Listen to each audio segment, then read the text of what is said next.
নমস্কাৰ সকলোকে মোৰ অন্য এটা ভিডিঅ'লৈ আপোনালোক সকলোকে জনাইছোঁ স্বাগতম। মই হৈছে দিব্যজ্যোতি বৰা। আপোনালোকে চাই আছে ডিবি ষ্টাডি পইণ্ট। আজি এই ভিডিঅ'টো কিমান ইম্পৰ্টেণ্ট কুৱেশ্যন আপোনালোকৰ বাবে লৈ আহিছোঁ। আশা কৰোঁ আপোনালোকে ভিডিঅ'টো শেষলৈকে চাব আৰু যদি ভিডিঅ'টো চাই ভাল লাগে এটা লাইক কৰি দিব আৰু আপোনালোকৰ বন্ধু বান্ধৱীসকলৰ সৈতে শ্বেয়াৰ কৰি দিব। গতিকে এটা বেছি দেৰি নকৰি কুৱেশ্যনসমূহৰ মাজলৈ যাব ওলাইছোঁ। আজি আমাৰ এই ভিডিঅ'টোৰ প্ৰথমটো কুৱেশ্যন সুধিছে, হিন্দীৰ পৰা অসমীয়ালৈ ডাবিং কৰা প্ৰথম ছবিখনৰ নাম কি? হিন্দীৰ পৰা অসমীয়ালৈ ডাবিং কৰা প্ৰথম ছবিখনৰ নাম কি আমাক সুধিছে। ইয়াত আমাৰ চাৰিটা অপশ্যন দিছে। এই চাৰিটা অপশ্যনৰ ভিতৰত শুদ্ধ উত্তৰটো হ'ব অপশ্যন বি ভাগ্য। হিন্দীৰ পৰা অসমীয়ালৈ ডাবিং কৰা প্ৰথম ছবিখনৰ নাম হৈছে ভাগ্য। এতিয়া আহিছোঁ আমি 2 নম্বৰ কুৱেশ্যনটোলৈ। 2 নম্বৰ কুৱেশ্যনটোত আমাক সুধিছে, অসমত প্ৰথমখন ৰঞ্জী ট্ৰফী খেল ক'ত অনুষ্ঠিত হৈছিল? অসমত প্ৰথমখন ৰঞ্জী ট্ৰফী খেল ক'ত অনুষ্ঠিত হৈছিল আমাক সুধিছে। ইয়াত আমাৰ চাৰিটা অপশ্যন দিছে। এই চাৰিটা অপশ্যনৰ ভিতৰত শুদ্ধ উত্তৰটো হ'ব অপশ্যন বি যোৰহাট। অসমত প্ৰথমখন ৰঞ্জী ট্ৰফী খেল যোৰহাটত অনুষ্ঠিত হৈছিল। এতিয়া আহিছোঁ আমি তাৰ পিছৰটো কুৱেশ্যনলৈ। তাৰ পিছৰটো কুৱেশ্যন আমাক সুধিছে, তলত দিয়া কোনখন জিলাত জাপি শিল্প আছে? তলত দিয়া কোনখন জিলাত জাপি শিল্প আছে আমাক সুধিছে। ইয়াত আমাৰ চাৰিটা অপশ্যন দিছে। অপশ্যন এ দিছে যোৰহাট, অপশ্যন বি দিছে গোলাঘাট, অপশ্যন চি দিছে বৰপেটা আৰু অপশ্যন ডি দিছে নলবাৰী। এই চাৰিটা অপশ্যনৰ ভিতৰত শুদ্ধ উত্তৰটো হ'ব অপশ্যন ডি নলবাৰী। এতিয়া আহিছোঁ আমি তাৰ পিছৰটো কুৱেশ্যনলৈ। তাৰ পিছৰটো কুৱেশ্যন আমাক সুধিছে, কোনজন অসমীয়া সাহিত্যিকক উপন্যাস সম্ৰাট বুলি কোৱা হয়? কোনজন অসমীয়া সাহিত্যিকক উপন্যাস সম্ৰাট বুলি কোৱা হয় আমাক সুধিছে। ইয়াত আমাৰ চাৰিটা অপশ্যন দিছে। এই চাৰিটা অপশ্যনৰ ভিতৰত শুদ্ধ উত্তৰটো হ'ব অপশ্যন বি ৰজনীকান্ত বৰদলৈ। ৰজনীকান্ত বৰদলৈক উপন্যাস সম্ৰাট বুলি কোৱা হয়। এতিয়া আহিছোঁ আমি তাৰ পিছৰটো কুৱেশ্যনলৈ। তাৰ পিছৰটো কুৱেশ্যন আমাক সুধিছে, অসমৰ দক্ষিণ সীমাৰে পাৰ হৈ যোৱা অক্ষৰেখাডালৰ নাম কি? অসমৰ দক্ষিণ সীমাৰে পাৰ হৈ যোৱা অক্ষৰেখাডালৰ নাম কি আমাক সুধিছে। ইয়াত আমাৰ চাৰিটা অপশ্যন দিছে। এই চাৰিটা অপশ্যনৰ ভিতৰত শুদ্ধ উত্তৰটো হ'ব অপশ্যন বি কৰ্কটক্ৰান্তি ৰেখা। অসমৰ দক্ষিণ সীমাৰে পাৰ হৈ যোৱা অক্ষৰেখাডালৰ নাম হৈছে কৰ্কটক্ৰান্তি ৰেখা। এতিয়া আহিছোঁ আমি তাৰ পিছৰটো কুৱেশ্যনলৈ। তাৰ পিছৰটো কুৱেশ্যন আমাক সুধিছে, কিমান চনত ভাৰতে প্ৰথম অলিম্পিক গেমছত অংশগ্ৰহণ কৰিছিল? কিমান চনত ভাৰতে প্ৰথম অলিম্পিক গেমছত অংশগ্ৰহণ কৰিছিল আমাক সুধিছে।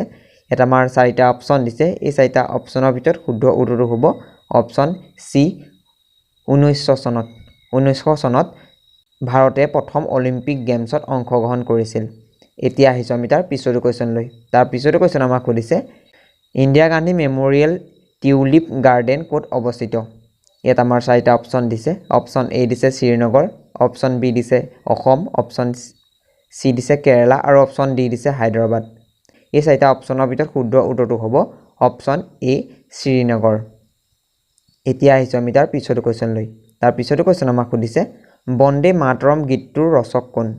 বন্দে মাতৰম গীতটোৰ ৰচক কোন আমাক সুধিছে। ইয়াত আমাৰ চাৰিটা অপশ্যন দিছে। এই চাৰিটা অপশ্যনৰ ভিতৰত শুদ্ধ উত্তৰটো হ'ব অপশ্যন চি বংকিম চন্দ্ৰ চেটাৰ্জী। বন্দে মাতৰম গীতটোৰ ৰচক হৈছে বংকিম চন্দ্ৰ চেটাৰ্জী। এতিয়া আহিছোঁ আমি তাৰ পিছৰটো কুৱেশ্যনলৈ। তাৰ পিছৰটো কুৱেশ্যন আমাক সুধিছে, সাৰে জাহাঁ সে আচ্ছা গীতটোৰ লিখক কোন? সাৰে জাহাঁ সে আচ্ছা গীতটোৰ লিখক কোন আমাক সুধিছে। ইয়াত আমাৰ চাৰিটা অপশ্যন দিছে। এই চাৰিটা অপশ্যনৰ ভিতৰত শুদ্ধ উত্তৰটো হ'ব অপশ্যন চি মহম্মদ ইকবাল। সাৰে জাহাঁ সে আচ্ছা গীতটোৰ লিখক হৈছে মহম্মদ ইকবাল।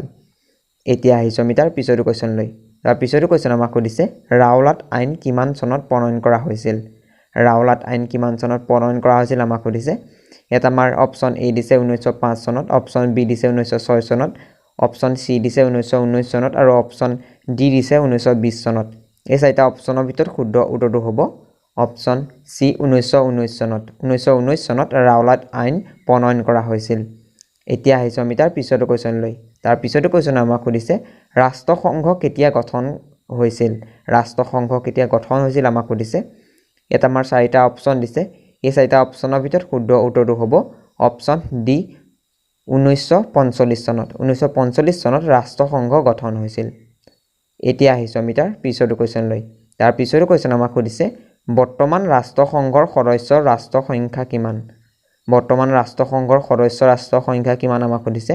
ইয়াত আমাৰ চাৰিটা অপশ্যন দিছে। এই চাৰিটা অপশ্যনৰ ভিতৰত শুদ্ধ উত্তৰটো হ'ব অপশ্যন এ 193খন। বৰ্তমান ৰাষ্ট্ৰসংঘৰ সদস্য ৰাষ্ট্ৰ সংখ্যা হৈছে 193খন। এতিয়া আহিছোঁ আমি তাৰ পিছৰটো কুৱেশ্যনলৈ। তাৰ পিছৰটো কুৱেশ্যন আমাক সুধিছে, অসম চিকিৎসা মহাবিদ্যালয় ক'ত স্থাপন কৰা হৈছিল অসম চিকিৎসা মহাবিদ্যালয় ক'ত স্থাপন কৰা হৈছিল আমাক সুধিছে ইয়াত আমাৰ চাৰিটা অপচন দিছে অপচন এ দিছে যোৰহাট অপচন বি দিছে নগাঁও অপচন চি দিছে ডিব্ৰুগড় আৰু অপচন ডি দিছে গুৱাহাটী এই চাৰিটা অপচনৰ ভিতৰত শুদ্ধ উত্তৰটো হ'ব অপচন চি ডিব্ৰুগড় অসম চিকিৎসা মহাবিদ্যালয় ডিব্ৰুগড়ত স্থাপন কৰা হৈছিল এতিয়া আহিছো আমি তাৰ পিছৰ কোৱেশ্চন লৈ তাৰ পিছৰ কোৱেশ্চন আমাক সুধিছে জোনাকী আলোচনীখন প্ৰথম কেতিয়া প্ৰকাশিত হৈছিল জোনাকী আলোচনীখন প্ৰথম কেতিয়া প্ৰকাশিত হৈছিল আমাক সুধিছে ইয়াত আমাৰ চাৰিটা অপচন দিছে এই চাৰিটা অপচনৰ ভিতৰত শুদ্ধ উত্তৰটো হ'ব অপচন ডি 1889 চনত জোনাকী আলোচনীখন প্ৰথম প্ৰকাশিত হৈছিল এতিয়া আহিছো আমি তাৰ পিছৰ কোৱেশ্চন লৈ তাৰ পিছৰ কোৱেশ্চন আমাক সুধিছে জোনাকীৰ আলোচনীৰ প্ৰথম সম্পাদক কোন আছিল জোনাকী আলোচনীৰ প্ৰথম সম্পাদক কোন আছিল আমাক সুধিছে ইয়াত আমাৰ চাৰিটা অপচন দিছে এই চাৰিটা অপচনৰ ভিতৰত শুদ্ধ উত্তৰটো হ'ব অপচন এ চন্দ্ৰকুমাৰ আগৰৱালা জোনাকী আলোচনীখনৰ প্ৰথম সম্পাদক আছিল চন্দ্ৰকুমাৰ আগৰৱালা এতিয়া আহিছো আমি তাৰ পিছৰ কোৱেশ্চন লৈ তাৰ পিছৰ কোৱেশ্চন আমাক সুধিছে পৃথিৱীৰ আটাইতকৈ ডাঙৰ চৰাই কি পৃথিৱীৰ আটাইতকৈ ডাঙৰ চৰাই কি আমাক সুধিছে ইয়াত আমাৰ চাৰিটা অপচন দিছে এই চাৰিটা অপচনৰ ভিতৰত শুদ্ধ উত্তৰটো হ'ব অপচন বি উট চৰাই পৃথিৱীৰ আটাইতকৈ ডাঙৰ চৰাই হৈছে উট চৰাই এতিয়া আহিছো আমি তাৰ পিছৰ কোৱেশ্চন লৈ তাৰ পিছৰ কোৱেশ্চন আমাক সুধিছে কিমান তাৰিখে অলিম্পিক দিৱস পালন কৰা হয় কিমান তাৰিখে অলিম্পিক দিৱস পালন কৰা হয় আমাক সুধিছে ইয়াত আমাৰ চাৰিটা অপচন দিছে এই চাৰিটা অপচনৰ ভিতৰত শুদ্ধ উত্তৰটো হ'ব অপচন ডি 23 জুন তাৰিখে অলিম্পিক দিৱস পালন কৰা হয় এতিয়া আহিছো আমি তাৰ পিছৰ কোৱেশ্চন লৈ তাৰ পিছৰ কোৱেশ্চন আমাক সুধিছে কিমান চনত কাজি নেমু জিআই টেগ পাইছিল কিমান চনত কাজি নেমুৱে জিআই টেগ পাইছিল আমাক সুধিছে ইয়াত আমাৰ চাৰিটা অপচন দিছে এই চাৰিটা অপচনৰ ভিতৰত শুদ্ধ উত্তৰটো হ'ব অপচন সি 2019 চনত কাজি নেমুৱে জিআই টেগ পাইছিল এতিয়া আহিছো আমি তাৰ পিছৰ কোৱেশ্চন লৈ তাৰ পিছৰ কোৱেশ্চন আমাক সুধিছে বিশ্ব নাৰী দিৱস কিমান তাৰিখে পালন কৰা হয় বিশ্ব নাৰী দিৱস কিমান তাৰিখে পালন কৰা হয় আমাক সুধিছে ইয়াত আমাৰ চাৰিটা অপচন দিছে এই চাৰিটা অপচনৰ ভিতৰত শুদ্ধ উত্তৰটো হ'ব অপচন ডি 8 মাৰ্চ তাৰিখে বিশ্বৰ নাৰী দিৱস পালন কৰা হয় এতিয়া আহিছো আমি তাৰ পিছৰ কোৱেশ্চন লৈ তাৰ পিছৰ কোৱেশ্চন আমাক সুধিছে উচ্চ ন্যায়ালয়ৰ প্ৰথম অসমীয়া বিচাৰকজনৰ নাম কি উচ্চ ন্যায়ালয়ৰ প্ৰথম অসমীয়া বিচাৰকজনৰ নাম কি আমাক সুধিছে ইয়াত আমাৰ চাৰিটা অপচন দিছে এই চাৰিটা অপচনৰ ভিতৰত শুদ্ধ উত্তৰটো হ'ব অপচন এ হলিৰাম ডেকা উচ্চ ন্যায়ালয়ৰ প্ৰথম অসমীয়া বিচাৰক আছিল হলিৰাম ডেকা এতিয়া আহিছো আমি তাৰ পিছৰ কোৱেশ্চন লৈ তাৰ পিছৰ কোৱেশ্চন আমাক সুধিছে মাজুলীক জিলা হিচাপে কেতিয়া ঘোষণা কৰা হৈছিল মাজুলীক জিলা হিচাপে কেতিয়া ঘোষণা কৰা হৈছিল আমাক সুধিছে ইয়াত আমাৰ অপচন এ দিছে 2011 চনত অপচন বি দিছে 2014 চনত অপচন চি দিছে 2015 চনত আৰু অপচন ডি দিছে 2016 চনত এই চাৰিটা অপচনৰ ভিতৰত শুদ্ধ উত্তৰটো হ'ব অপচন ডি 2016 চনত মাজুলীক জিলা হিচাপে ঘোষণা কৰা হৈছিল এতিয়া আহিছো আমি তাৰ পিছৰ কোৱেশ্চন লৈ তাৰ পিছৰ কোৱেশ্চন আমাক সুধিছে অসমৰ কোন ঠাইত তাৰকা গৃহ আছে অসমৰ কোন ঠাইত তাৰকা গৃহ আছে আমাক সুধিছে ইয়াত আমাৰ চাৰিটা অপচন দিছে এই চাৰিটা অপচনৰ ভিতৰত শুদ্ধ উত্তৰটো হ'ব অপচন ডি গুৱাহাটী অসমৰ গুৱাহাটী তাৰকা গৃহ আছে এতিয়া আহিছো আমি তাৰ পিছৰ কোৱেশ্চন লৈ তাৰ পিছৰ কোৱেশ্চন আমাক সুধিছে বৰদলৈ ট্ৰফী কি খেলৰ লগত জড়িত বৰদলৈ ট্ৰফী কি খেলৰ লগত জড়িত আমাক সুধিছে ইয়াত আমাৰ চাৰিটা অপচন দিছে এই চাৰিটা অপচনৰ ভিতৰত শুদ্ধ উত্তৰটো হ'ব অপচন এ ফুটবল বৰদলৈ ট্ৰফী ফুটবল খেলৰ লগত জড়িত এতিয়া আহিছো আমি তাৰ পিছৰ কোৱেশ্চন লৈ তাৰ পিছৰ কোৱেশ্চন আমাক সুধিছে পানীদিহিং অভয়াৰণ্য কোনখন জিলাত অৱস্থিত পানীদিহিং অভয়াৰণ্য কোনখন জিলাত অৱস্থিত আমাক সুধিছে ইয়াত আমাৰ চাৰিটা অপচন দিছে এই চাৰিটা অপচনৰ ভিতৰত শুদ্ধ উত্তৰটো হ'ব অপচন সি শিৱসাগৰ পানীদিহিং অভয়াৰণ্য শিৱসাগৰ জিলাত অৱস্থিত এতিয়া আহিছো আমি তাৰ পিছৰ কোৱেশ্চন লৈ তাৰ পিছৰ কোৱেশ্চন আমাক সুধিছে লাওখোৱা অভয়াৰণ্য কোনখন জিলাত অৱস্থিত লাওখোৱা অভয়াৰণ্য কোনখন জিলাত অৱস্থিত আমাক সুধিছে ইয়াত আমাৰ চাৰিটা অপচন দিছে এই চাৰিটা অপচনৰ ভিতৰত শুদ্ধ উত্তৰটো হ'ব অপচন বি নগাঁও লাওখোৱা অভয়াৰণ্য নগাঁও জিলাত অৱস্থিত এতিয়া আহিছো আমি তাৰ পিছৰ কোৱেশ্চন লৈ তাৰ পিছৰ কোৱেশ্চন আমাক সুধিছে এখন ৰাজ্যৰ সাংবিধানিক মুৰব্বী কোন এখন ৰাজ্যৰ সাংবিধানিক মুৰব্বী কোন আমাক সুধিছে ইয়াত আমাৰ চাৰিটা অপচন দিছে এই চাৰিটা অপচনৰ ভিতৰত শুদ্ধ উত্তৰটো হ'ব অপচন ডি ৰাজ্যপাল এখন ৰাজ্যৰ সাংবিধানিক মুৰব্বী হৈছে ৰাজ্যপাল এতিয়া আহিছো আমি তাৰ পিছৰ কোৱেশ্চন লৈ তাৰ পিছতো কোৱেশ্যন আমাক সুধিছে মহাত্মা গান্ধীৰ সবৰমতী আশ্ৰম কোনখন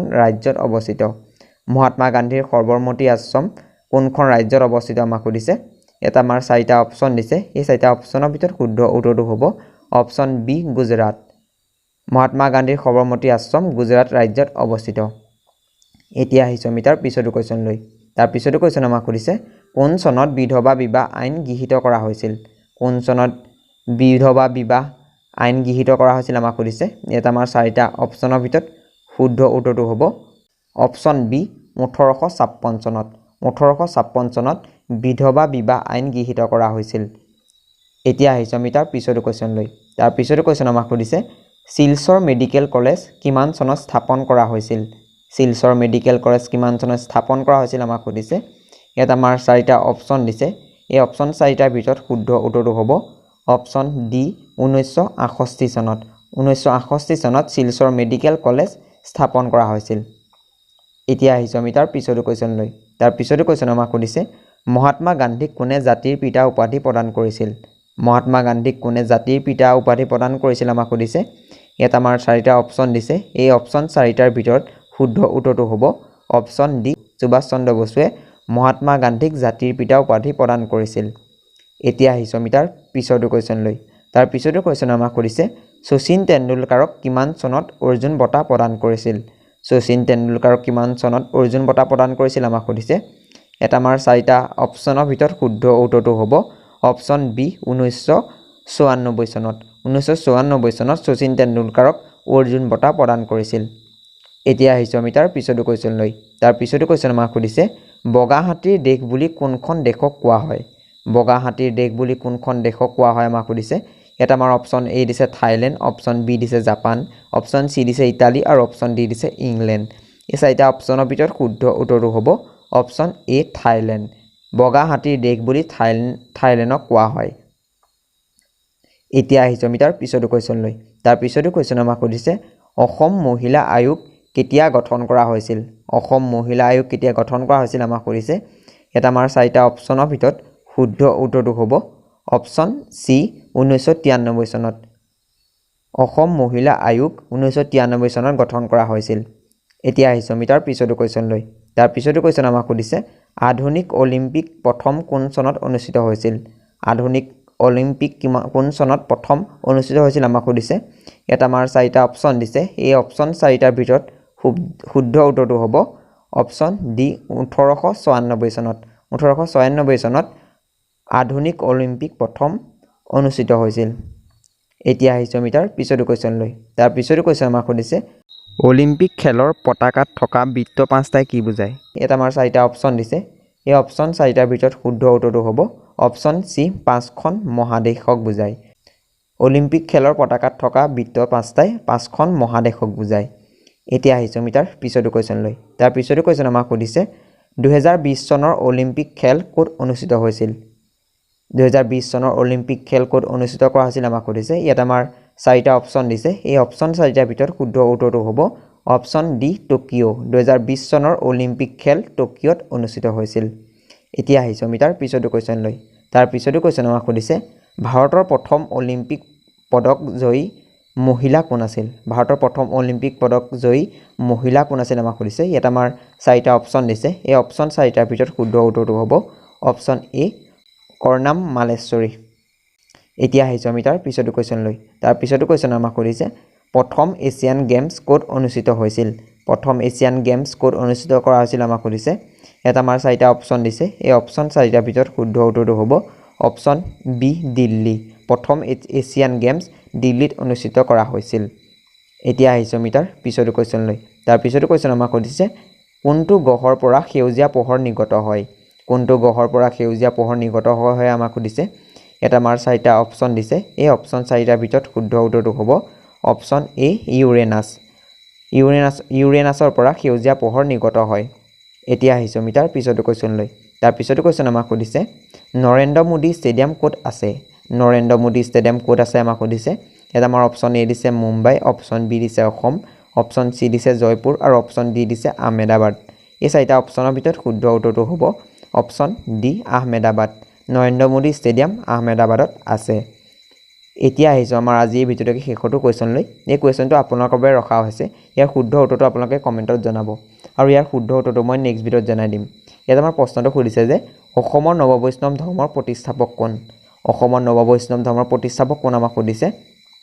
ইয়াত আমাৰ অপশ্যন এ দিছে মাধৱদেৱ, অপশ্যন বি দিছে শংকৰদেৱ, অপশ্যন চি দিছে দামোদৰদেৱ আৰু অপশ্যন ডি দিছে কালিদাস। এই চাৰিটা অপশ্যনৰ ভিতৰত কোনটো শুদ্ধ উত্তৰ হয় আপোনালোকে কমেণ্টত জনাব আৰু ইয়াৰ শুদ্ধ উত্তৰটো মই নেক্সট ভিডিঅ'ত জনাই দিম। যোৱা ভিডিঅ'টো আপোনালোকৰ বাবে এটা প্ৰশ্ন ৰাখিছিলোঁ। তাত মই কৈছিলোঁ যে ইয়াৰ শুদ্ধ উত্তৰটো মই নেক্সট ভিডিঅ'ত জনাই দিম। গতিকে আমাক প্ৰশ্নটো সুধিছিল যে প্ৰথম অসমীয়া চলচ্চিত্ৰখনৰ নাম কি? প্ৰথম অসমীয়া চলচ্চিত্ৰখনৰ নাম কি আমাক সুধিছিল।